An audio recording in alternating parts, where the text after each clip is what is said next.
চাঁপাইনবাবগঞ্জ সীমান্তে তখন কঠিন পরিস্থিতি।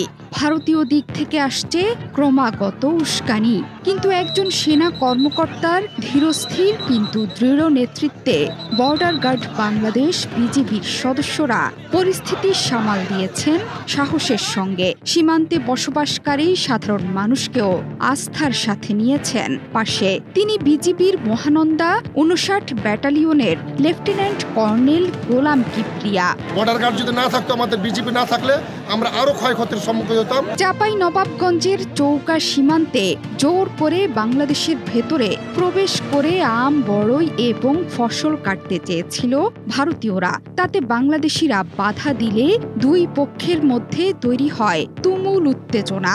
এমনকি ওপার থেকে গোলা, ককটেল এবং টিয়ার গ্যাস ছোড়ে বিএসএফ। তবে পুরো পরিস্থিতিতে বাংলাদেশের জনগণের সাথে কাঁধে কাঁধ মিলিয়ে সামাল দিয়েছেন বাংলাদেশের সীমান্তরক্ষী বাহিনী বিজিবির সৈন্যরা।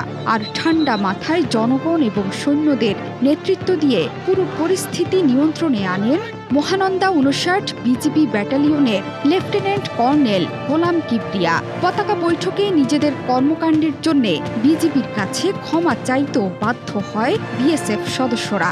অধিনায়ক গোলাম কিবরিয়ার সফল নেতৃত্বে সীমান্ত এলাকায় সাহসী ভূমিকায় জনগণ। ঘটনার দিন বিকেলে সীমান্তের শূন্য রেখায় অধিনায়ক পর্যায়ে অনুষ্ঠিত হয় পতাকা বৈঠক। এ সময় উত্তেজনা, গাছ ও ফসল কাটার বিষয় নিয়ে ক্ষমার সঙ্গে দুঃখ প্রকাশ করেছে ভারতীয় সীমান্তরক্ষী বাহিনী বিএসএফ। পুরো বিষয়টি সামাল দিয়ে গোলাম কিবরিয়া জানান, চৌকা কিরণগঞ্জ সীমান্তে দিনভর উত্তেজনা থাকলেও বিকেলের পর পরিস্থিতি নিয়ন্ত্রণে আসে। বর্তমানে কঠোর নজরদারি চলমান আছে ১,২০০ গজ কাঁটাতারের বেড়াবিহীন এই সীমান্ত এলাকা। মাঠে কাজ করা কৃষক বাদে অন্য কাউকেই সেদিকে যেতে দেয়া হচ্ছে না। উৎসুক জনতা সেখানে ভিড় জমালেও তাদের সরিয়ে দেওয়া হয়েছে। পাশাপাশি ওপারের সীমান্ত থেকেও কাউকে এখন পর্যন্ত দেখা যায়নি। তবে যে কোনো পরিস্থিতি মোকাবেলায় প্রস্তুত আছে বিজিবি। এটুকু নিশ্চয়তা করতে চাই, বাংলাদেশের জনগণ এবং বিজিবি আমরা প্রস্তুত আছি। সীমান্তে জনগণ আমাদের যেটা নিশ্চয়তা করলো, ভবিষ্যতেও আমাদের থাকবে। বিজিবি আমরা দিনরাত প্রস্তুত আছি। আমরা ইনশাল্লাহ যে কোনো পরিস্থিতি আমাদের বিজিবির কন্ট্রোলে আছে। এর আগে শনিবার বেলা ১১টার দিকে সংঘর্ষের সূত্রপাত হয়েছিল।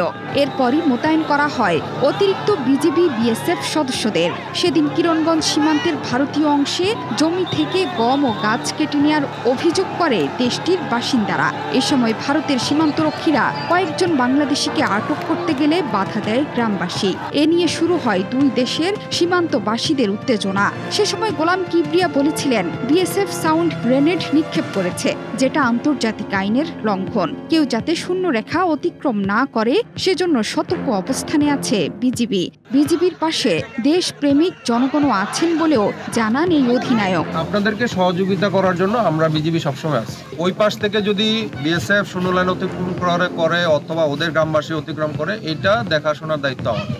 এখন সীমান্ত এলাকা স্বাভাবিক আছে বলে জানিয়েছেন বাংলাদেশের বিজিবি অধিনায়ক। তবে সীমান্তে বাড়তি নজরদারির জন্য মোতায়েন আছে অতিরিক্ত সদস্য। পাশাপাশি এই ঘটনায় ৫৯ বিজিবি অধিনায়কের সংবাদ বিজ্ঞপ্তিতে সীমান্ত এলাকায় না যেতে এবং কৃষক ও স্থানীয় জনসাধারণের ফসলের মাঠ নষ্ট না করার জন্য অনুরোধ জানানো হয়েছে। বাংলাদেশ থেকে যে উৎসুক জনতা ১০,০০০ ১২,০০০ লোক এখানে আপনাদের মাঠে প্রবেশ করে আপনাদের ফসল নষ্ট করতেছে।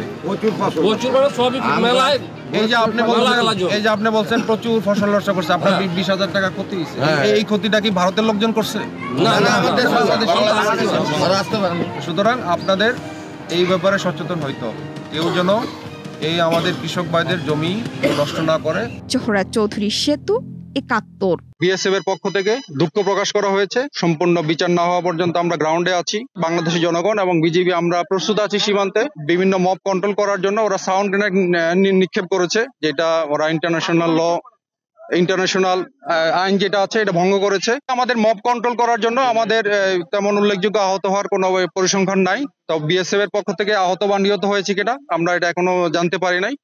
তবে আমরা এটা বিভিন্ন মব কন্ট্রোল করার জন্য ওরা সাউন্ড গ্রেনেড নিক্ষেপ করেছে, যেটা ওরা ইন্টারন্যাশনাল আইন যেটা আছে এটা ভঙ্গ করেছে। তো এই ব্যাপারে আমি আমার মহাপরিচালককে বিস্তারিত ঘটনা বর্ণনা করেছি এবং আমি আশা করি আমাদের বিজিবির হেডকোয়ার্টার এবং বিএসএফ হেডকোয়ার্টারের উচ্চ পর্যায়ে তারা একটা আলোচনা করবেন। তবে আমি এই এলাকায় এটুকু নিশ্চয়তা করতে, বাংলাদেশের জনগণ এবং বিজিবি আমরা প্রস্তুত আছি সীমান্তে। জনগণ আমাদের যেটা নিশ্চয়তা করলো ভবিষ্যতেও আমাদের থাকবে। সুতরাং আপনাদের মাধ্যমে আমি রিকোয়েস্ট করতে চাই, বর্তমানে শূন্য লাইন বরাবর আমাদের জনগণকে দূরে সরে আসার জন্য।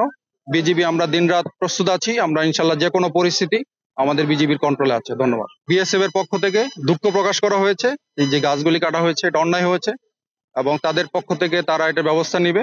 তো সুতরাং আমরাও একদম লাস্ট সম্পূর্ণ বিচার না হওয়া পর্যন্ত আমরা গ্রাউন্ডে আছি। আমাদের চৌকা এবং কিরণগঞ্জ দুইটা বিজিবি ক্যাম্পের মাঝামাঝি স্থানে 177-এর 3S বরাবর এখানে আমাদের বাংলাদেশি কিছু আম গাছ ছিল।